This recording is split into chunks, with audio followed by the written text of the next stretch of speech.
बबीता मिश्रा के जान से मारे खातिर धमकी दिया गई बा भाई हो। पवन सिंह के टीम पे बबीता मिश्रा आरोप लगौले ही। चला पूरी कहानी का हम पूरा विस्तार से बताओ थिला। आप लोग एक पहले अगर हमारे YouTube चैनल पर नया हुआ ना तो हमारे चैनल के सब्सक्राइब करा। अगर फेसबुक पे देखा हुआ तो पेज के फॉलो करा। चला पूरी कहानी मर्दे विस्तार से बताओ थिला भाई साहब। जैसे कि आप लोग जानते हैं कि जब से पवन सिंह और उनके पत्नी ज्योति सिंह का जो मैटर बा कई दिन से वायरल चल रहा बा। तलाक से लेके शादी तक कई कई मैटर वायरल चल रहा बा। तो यही बीच में एगो ऑडियो वायरल होले ओकरे बाद से भाई वो मैटर ही बहुत ज्यादा तूल पकड़ लेला, रफ्तार पकड़ लेला। तो ओकरे वजह से पवन सिंह के जो छवि बा ऊपर धूमिल होला।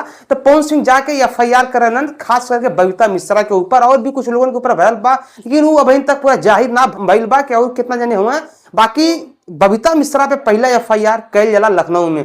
लेकिन भाई वो बबीता मिश्रा पे जब एफआईआर होला ने तो वो तो मैटर जो रहबे करा। लेकिन अगले दिन बबीता मिश्रा एगो पोस्ट करे अपने इंस्टाग्राम के स्टोरी पे, वो हम आपके पढ़ के बताओ थिला। बगल में आपके स्क्रीनशॉट बा, वो भी आप लोग देख लिया। चलो हम आपके पढ़ के बता दे थिला। बबीता मिश्रा लिखे ली कि ज्योति सिंह का साथ देने के जुर्म में 23 तारीख 9वां महीना 2024 रात करीब 9:30 बजे पवन सिंह के निर्देश पर उनके टीम के सदस्यों द्वारा मेरी गाड़ी को रोककर मुझे जान से मारने की धमकी दी गई।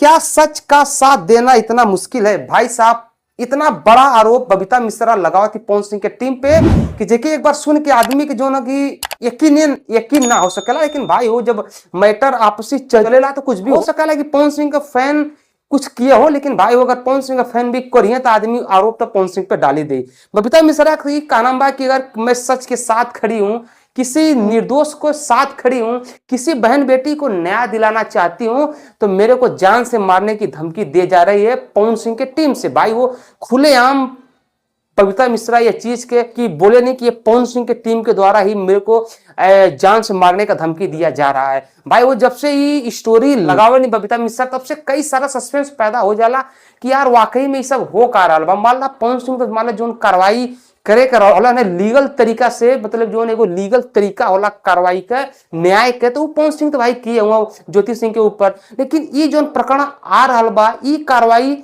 हमें तो विश्वास ना हो रहा बा कि पवन सिंह के निर्देश पे ये करावल जा रहा बा। हो सकेला कोनो फैन हो पवन सिंह, भाई देखा पवन सिंह का फैन फॉलोइंग बहुत बड़ी बा, तो वही में से कोनो फैन हो या इनके देखले हो या धमकी पे देले हो। लेकिन ये जो एलिगेशन बा कि पवन सिंह के निर्देशानुसार, ये पे हमें विश्वास ना हो रहा बा। फिलहाल में आप लोग के का लग रहा बा? का पवन सिंह ऐसा काम कर सकेला का? एक बार नीचे कमेंट करा। अगर आप लोग यार नया हो हमारे यूट्यूब चैनल पे तो हमारे चैनल के सब्सक्राइब करा। अगर फेसबुक पे हो तो यार पेज के फॉलो करा। हमने अगले वीडियो में, तब तक के लिए नमस्कार, बाय, प्रणाम, हर हर महादेव, जय श्री राम।